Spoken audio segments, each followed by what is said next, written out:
I saw this kind of town square that your voice created and the themes. And what was really touching for me, and I didn't understand at that time, for a community that I grew up in, working poor immigrants, reading was very intimidating.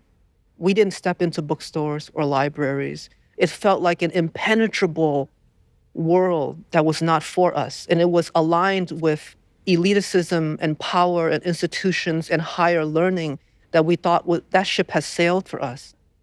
But when you held up the books in your show, my mother recognized that and says, oh, this is accessible. You're making the act of reading both accessibly dignified, but also fruitful for people who are outside of these realms of institutional elitism.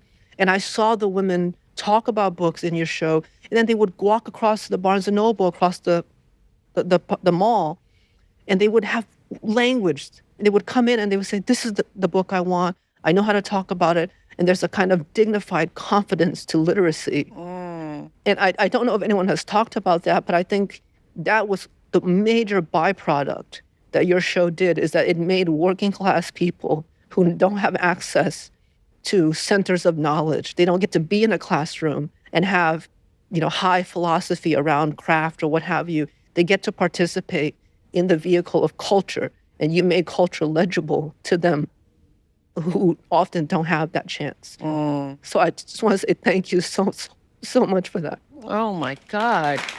Now I'm going to cry.